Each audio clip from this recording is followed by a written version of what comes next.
Saudações cristãs a todos os irmãos no Brasil e no mundo. Me chamo Marcos Lopes, seja bem-vindo a este canal.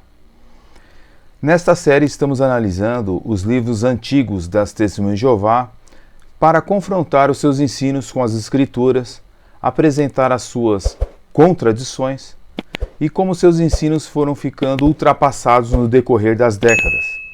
Evidentemente que as Testemunhas de Jeová vão esclarecer de que seus ensinos foram se renovando, conforme diz a Bíblia em Provérbios 4:18, que a luz da aurora vai clareando mais e mais.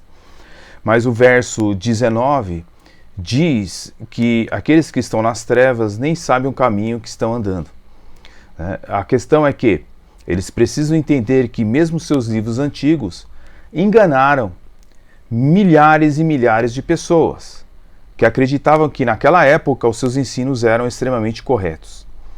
Quando nós recorremos ao livro, por exemplo, Cumprir-se-á então o Mistério de Deus, que é um livro da década de 1970, mais precisamente 1971, nós começamos a observar os ensinamentos do corpo governante das Testemunhas de Jeová.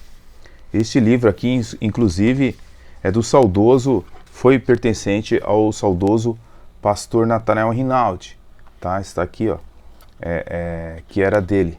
Então, o saudoso Rinaldi, pesquisador Nathanael Rinaldi. Este livro aqui está sendo bem usado agora no século XXI, foi bem usado pelo saudoso Rinaldi, e agora nós vamos continuar usando esta obra e mostrando a verdade sobre o corpo governante. O que ocorre é que é o seguinte, embora possa ser verdade, né, que Charles T.C. Russell estudou com os adventistas do sétimo dia, é verdade também que ele depois separou-se deles e não deu continuidade aos ensinos dos adventistas, dos primitivos adventistas. Agora, sabemos que um dos maiores ganhadores, né, de Testemunhas de Jeová para o adventismo são justamente eles, os adventistas, porque são as suas doutrinas semelhantes, né? Então aqueles que mais ganham Testemunhas de Jeová são os adventistas. Por quê? Porque eles também acreditam na mortalidade da alma, no aniquilacionismo, ok? Então o caminho é bem curto para que isso aconteça.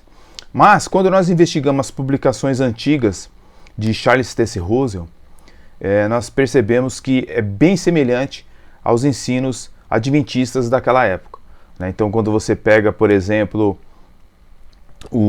a Bíblia, né? A Bíblia examinada, ou seja, a The Bible Examiner the Stories, né?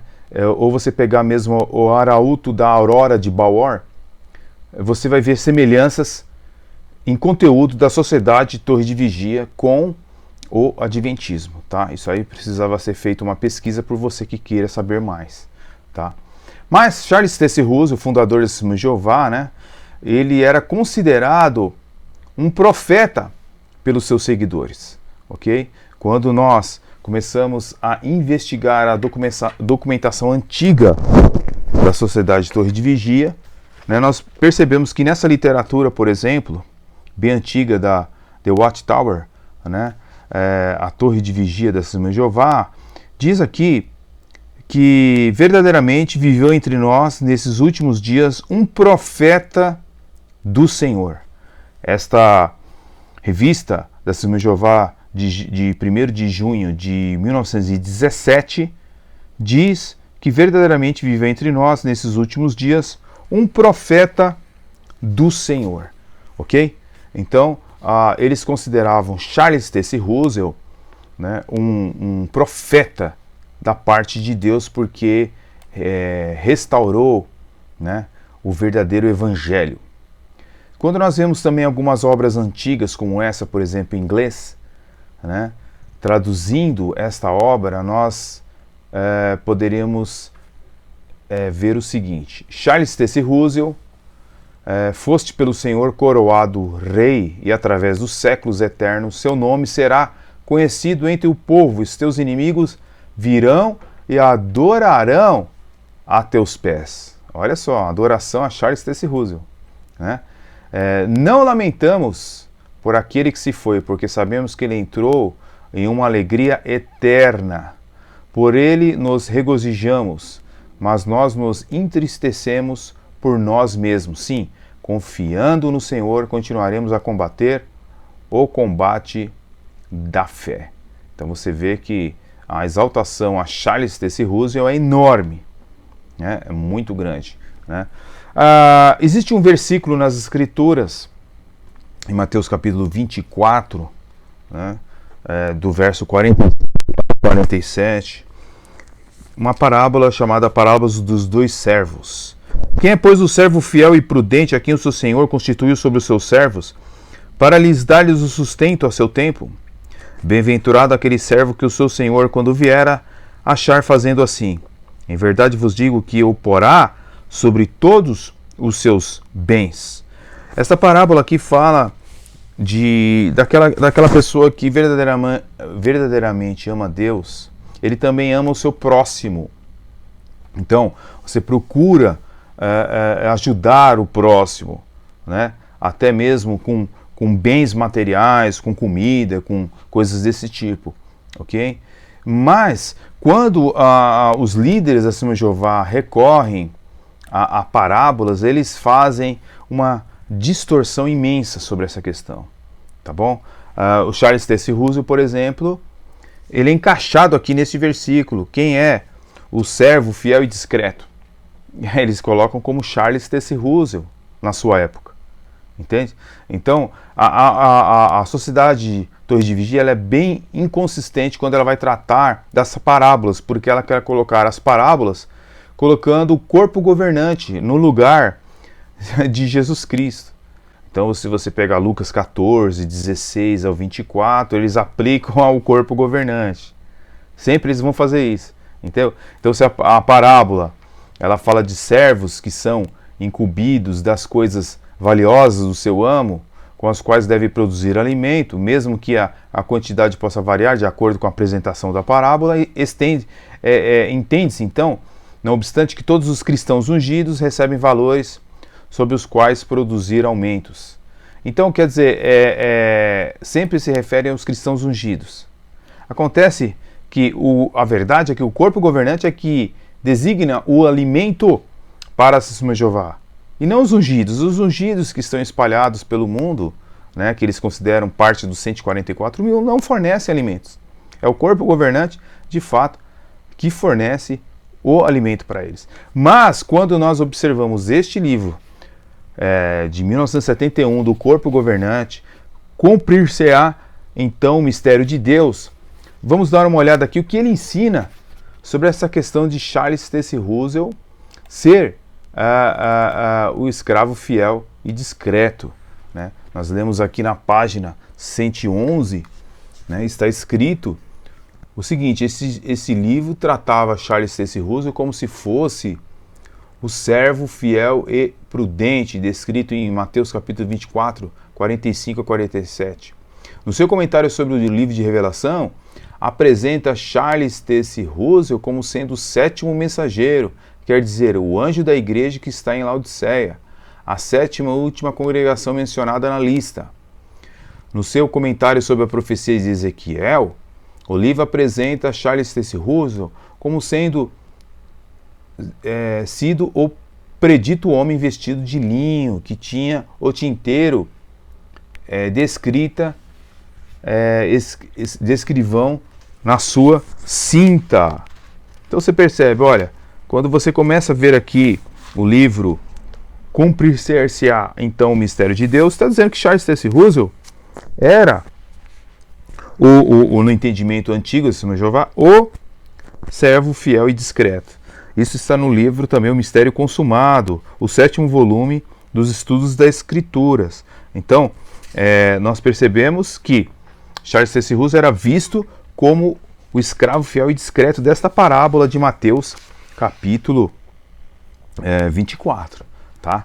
Agora, quando nós vamos ler também a próxima página, a página 112 deste livro, nós lemos o seguinte: em 1927, no número 15 de fevereiro da revista Watchtower, Torre de Vigia, agora Sentinela, publicou-se o artigo principal Servo Bom e Mal, baseado no texto temático Mateus 24, 45 e 46. Explicava fiel e corajosamente que o servo fiel e prudente mencionado ali não era um homem individual, mas uma classe, um corpo de servos, uma congregação inteira dos fiéis seguidores espirituais de Cristo na ocasião. Perceba então que em 1927 se mudou o entendimento, não era mais Charles T.C. Russell, o escravo fiel e discreto. Era agora um corpo de servos, tá? Uma congregação inteira de seguidores que hoje nós entendemos como o corpo governante, senhores e senhoras.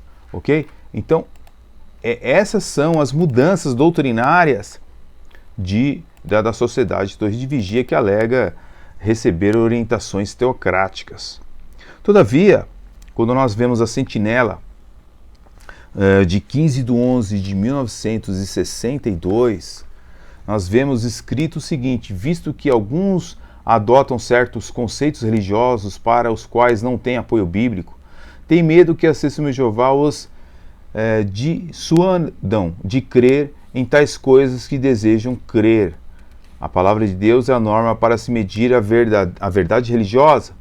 É lógico que as pessoas que se apegam com determinação às crenças religiosas que não estão à altura dessa norma temerão a verdade e não querem encarar o fato de que suas crenças estimadas são apenas frutos da imaginação humana, que foram transmitidas de geração em geração.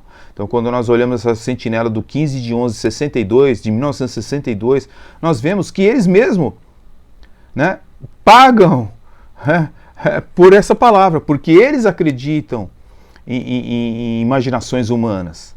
Quando eles falam fazem essas interpretações absurdas, ok? Isso é muito perigoso para eles mesmos.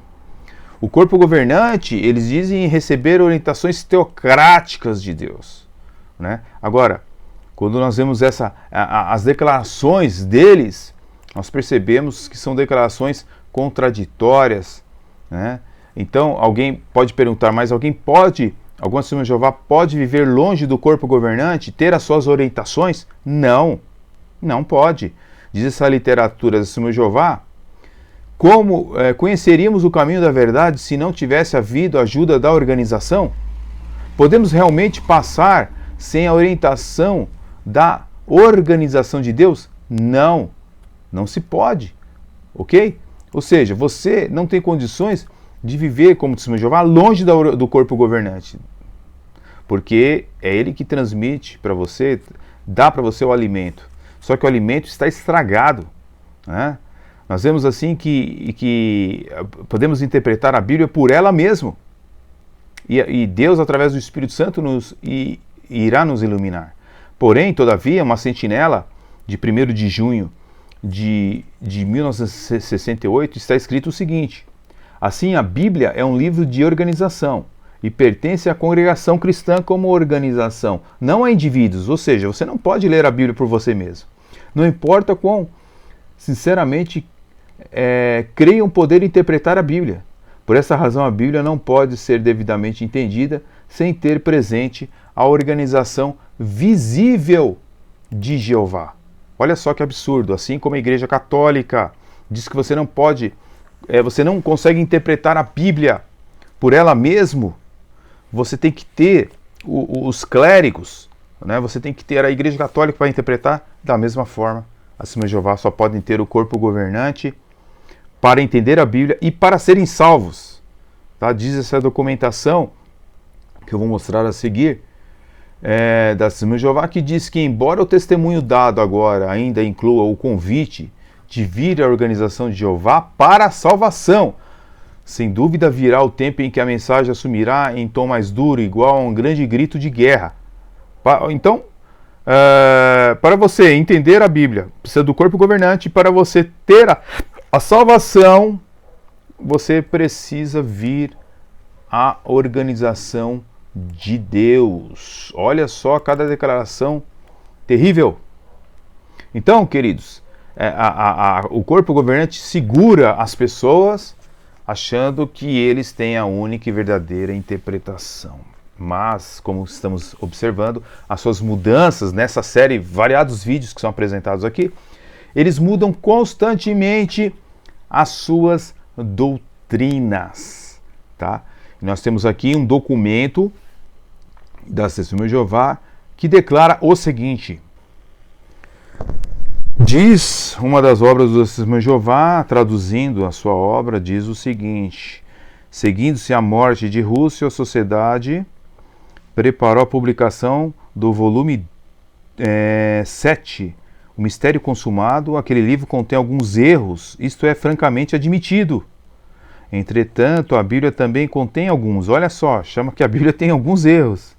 Tá? Se portam como teólogos liberais, né? A Bíblia também contém erros. Por esses erros explicamos ser interpretações errôneas, né? Ou seja, eles estão dizendo, olha, as interpretações errôneas é que realmente existem, tá? Mas não existe nenhum erro de doutrina, ou seja, a Bíblia não tem nenhum erro de doutrina, mas é inconsistente quando nós começamos a ver a história, né? Se não existe erro de doutrinas, teria Jesus realmente voltado em 1874, como eles afirmaram no passado, e não em 1914, como se ensina hoje? Porque as Testemunhas de Jeová foram mudando suas doutrinas. Teria, por exemplo, a ressurreição, chamada a primeira, ocorrida em 1878 e não em 1918, como hoje se ensina? Não são erros doutrinários fundamentais para a sociedade torre de vigia, senhores e senhoras. Então você perceba que eles foram mudando as suas doutrinas e eles acreditam que eles são o único canal entre os homens e Deus. Olha só, mas no livro, né, chamado Aproximou-se o Reino de Deus de 1000 anos, nós vemos escrito o seguinte na página 346. Diz o seguinte: cremos que cada membro desse corpo de Cristo está empenhado na obra bendita, quer direta, quer indiretamente, a dar alimento à época devida à família da fé. Quem, pois, é o servo fiel e sábio a quem o Senhor constituiu governante sobre os da sua casa, para dar-lhes alimento na época devida, não é aquele pequeno rebanho de servos consagrados que cumprem fielmente seus votos de consagração ao corpo de Cristo, e não é o inteiro corpo individual e coletivamente dado o alimento da época devida à família da fé, à grande companhia de crentes? Bendito é aquele servo, o corpo inteiro de Cristo, a quem o seu Senhor, ao vir, achar fazendo assim, deveras, eu vos digo que eu constituirá governante sobre todos os seus bens. Disto que torna bem claro que o redator e editor da Torre de Vigia de Sião repudiava qualquer reivindicação de ser individualmente na sua pessoa esse servo fiel e sábio. Ou seja, Charles Taze Russell não acreditava ser o servo fiel e discreto. Tá? Foram outras pessoas, outras Testemunhas de Jeová, que lhe deram esse cargo. Ele nunca afirmou ser o servo fiel e discreto aqui de Mateus capítulo 24. Mas acontece o seguinte, que nós vemos que a sociedade colocou ele como profeta, a sociedade colocou ele como um grande homem de Deus e tornou ele, né, uma pessoa muito especial, tá bom? E nós vemos aqui que Charles Taze Russell ocupa na mente das Testemunhas de Jeová um lugar muito especial. Mas depois, em 1927, eles mudaram as suas doutrinas e colocaram então um grupo de homens, que hoje é chamado corpo de governante, dizendo que eles são escravo fiel e discreto, contanto que a parábola aqui não está se referindo a um grupo de homens. Isso é que dá quando você distorce as escrituras, força as escrituras, dá uma interpretação equivocada e leva milhões de pessoas ao erro e ao abismo eterno. Que você, como testemunho de Jeová, possa se libertar dessas interpretações equivocadas e que Deus possa te libertar através de Jesus Cristo, o verdadeiro Cristo, de João 14,6. Eu sou o caminho, a verdade e a vida, ninguém vai ao Pai senão por mim. e que você possa procurar uma igreja séria, um líder sério que ama Jesus Cristo, que ama a sua palavra, e que você possa realmente ser conduzido ao reino de Deus. Que Deus possa guardar a sua vida e que a libertação que só Jesus Cristo proporciona possa vir à sua vida. Amém? Deus abençoe grandemente. Até o próximo vídeo. Fique na paz. Amém.